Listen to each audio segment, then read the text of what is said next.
ला इलाहा इल्लल्लाह। अस्सलामुअलैकुम वरहमतुल्लाहि वबरकातुहू। क्या आपने कभी सोचा है, एक गरीब कहता है बस इतने पैसे मिल जाए तो ज़िंदगी सेट हो जाएगी।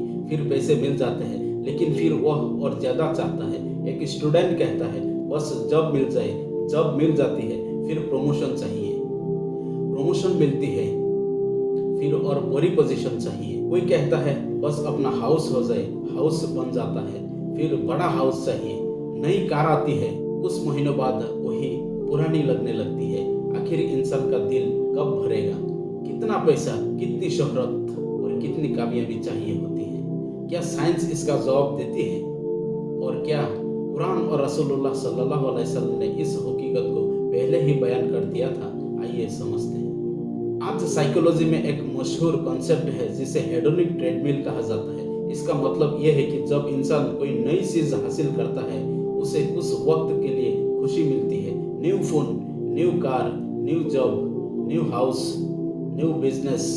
लेकिन धीरे धीरे वह उस चीज का आदी हो जाता है। जो चीज पहले बहुत एक्साइटिंग लगती थी अब नॉर्मल लगने लगती है। फिर दिल और कुछ चाहता है और फिर उससे भी ज्यादा।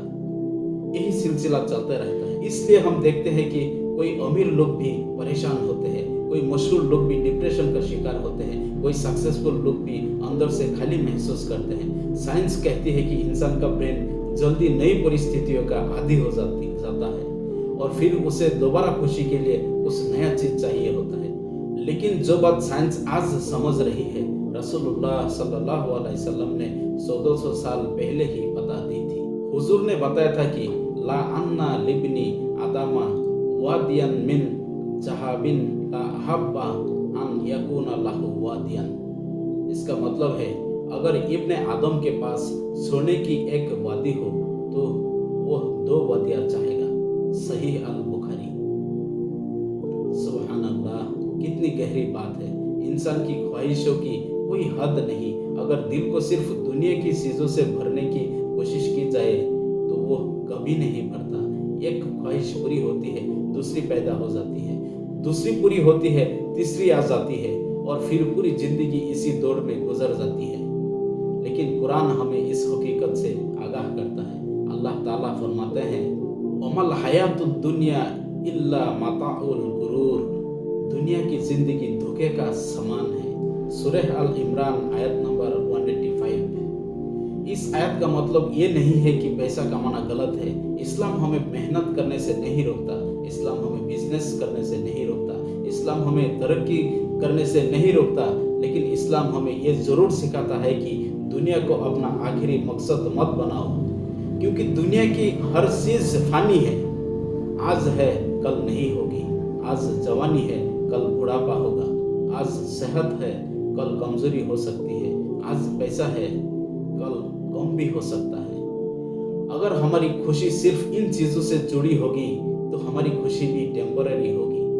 आज एक और बड़ी प्रॉब्लम है, वो है कंपैरिजन। सोशल मीडिया ने कंपैरिजन को बहुत आसान बना दिया है। हर रोज हम दूसरों की जिंदगी को देखते हैं। किसी की नई कार, किसी की फॉरेन ट्रिप, किसी का नया हाउस, किसी की लग्जरी लाइफस्टाइल, और फिर हम सोचते हैं मेरे पास ये सब क्यों नहीं है। लेकिन हम एक बात भूल जाते हैं, लोग सोशल मीडिया पर अपनी हाइलाइट्स दिखाते हैं, अपनी स्ट्रगल्स नहीं, अपने आंसू नहीं, अपनी परेशानियां बिल्कुल नहीं।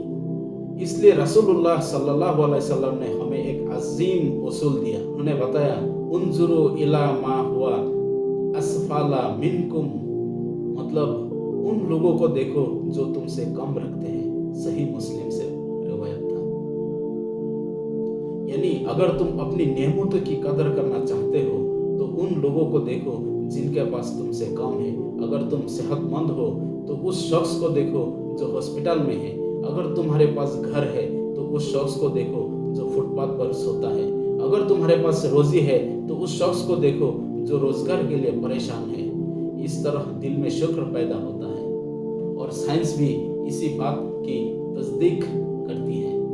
रिसर्च बताती है कि जो लोग ग्रेटिट्यूड प्रैक्टिस करते हैं वो ज़्यादा खुश रहते हैं, उनका स्ट्रेस कम होता है, उनकी मेंटल हेल्थ बेहतर होती है। इस्लाम में ग्रेटिट्यूड को शुक्र कहते हैं और शुक्र सिर्फ अल्हम्दुलिल्लाह कहने का नाम नहीं बल्कि अल्लाह की नेमतों को पहचान कर उनका सही इस्तेमाल करने का नाम है।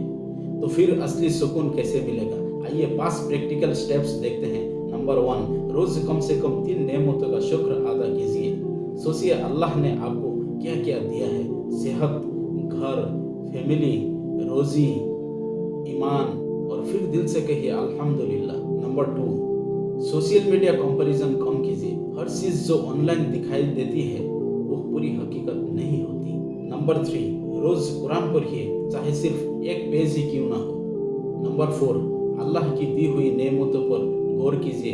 आंखें, कान, सेहत, वालिदैन, औलाद, ईमान, ये सब कितनी बड़ी नेमत है। और नंबर 5, आखिरात को याद रखिए। मोमिन का असली घर जन्नत है, दुनिया सफर है, मंजिल नहीं। आज साइंस कहती है कि इंसान की डिजायर्स कभी खत्म नहीं होती, और इस्लाम हमें बताता है कि दिल की असली गिज़ा दुनिया नहीं है बल्कि अल्लाह का कुर्ब है। अगर हम अपनी खुशी को सिर्फ पैसे, पोजीशन, फॉलोअर्स और दुनिया की चीज़ों से जोड़ देंगे तो हम कभी मुतमईन नहीं होंगे।